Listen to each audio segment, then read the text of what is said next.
by this time the Western was everything up to the Mississippi. So, interestingly, once the bank got phased out, Jackson and the Congress were able to pay off the national debt. No other administration has done that since. During that time when that bank expired in 1913 with the creation of the Fed, we didn't have a national bank. But during the Civil War, Lincoln did commission the Congress to start printing greenbacks, which was, again, a paper currency. The only difference was that we did not borrow our own money from a bank at interest. We did not have to pay for the paper that was being circulated.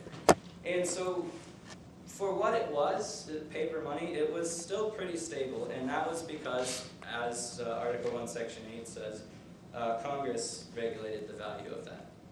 So, in 1910, a few elite financiers such as J.P. Morgan and John D. Rockefeller, as well as Herbert Lehman, whose name is lent to Lehman Brothers, met with Senator Nelson Aldrich and Assistant Secretary of the Treasury Abram Piatt Andrews on Jekyll Island, Florida.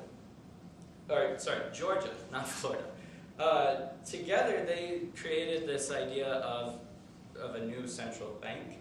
And given the unsuccessful prior banks and the overall distrust of banks on the federal level, the discussion actually came up to give it a new name. So when President Wilson was elected, it was suggested that the name of this new central bank be called the Federal Reserve Banks. That still wasn't very good, so it got the name Federal Reserve System. On December 23rd, 1913, so we've got 2 days until Christmas, the Federal Reserve Act was passed in both houses of Congress, and it was very hastily done. Within an hour of it passing both houses, Wilson signed it into law. On the October 24th of 1914, the Federal Reserve System was officially unveiled, and it was formally incorporated and established. So it, again, is a private corporation. It is not something that is government. It began its operations early in 1915. About 3 years after that fact, when they started controlling things in the economy, Woodrow Wilson expressed some regret over it, saying, "I have unwittingly ruined my country." So, with the Fed now in full operation, the federal government could now go and borrow money without directly taxing people to pay for the services that the progressive era had envisioned at the turn of the 20th century. The ironic thing about all of that was, in order to pay for the interest on the debt, we had to create the IRS, and that was created after the 16th Amendment passed with the income tax. So despite the fact that they were hoping to not directly tax the citizens, they actually still had to do it anyway.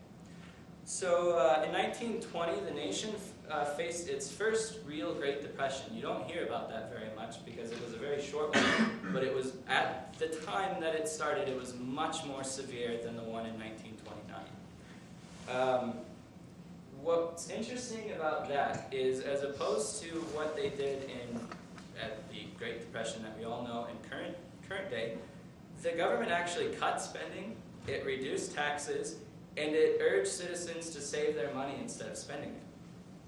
By late summer of 1921, so a year and a half later, the economy had recovered and showed signs of robust growth. So in 1922, the Fed was granted more power over the monetary policy. We had that bubble known as the Roaring '20s, which is now in shambles here. October 29, 1929 is known as Black Tuesday, and that was the day that the stock market collapsed and ushered in what is commonly referred to as the Great Depression. In response to all of that, this time the government increased spending by means of borrowing from the Fed, which increased the money supply, and it encouraged people to go out and spend money. Again, spending is up. So the problem deepened because of that into what we now know as the Great Depression of 1929 to 1941. Huge increase of time from 1920 to 1921. So during that time, we saw the New Deal enacted, and that was originally ruled unconstitutional, but because of an event that's rather controversial, known as a switch in time save 9, the ruling was actually reversed, and it was then deemed constitutional, which is kind of interesting. In 1933, President Roosevelt issued Executive Order 6102. And this one was kind of strange because what it did was it called for the confiscation of gold and silver from the citizenry. And what they were required to do was to go in and exchange their gold and silver for $20.67 a troy ounce. And if they didn't do that, they would pay a $10,000 fine or face some prison time or both. So once that was accomplished, it fixed the price of gold at $35 per troy ounce. So with World War II, the global economy is destroyed. Things are just not going very well.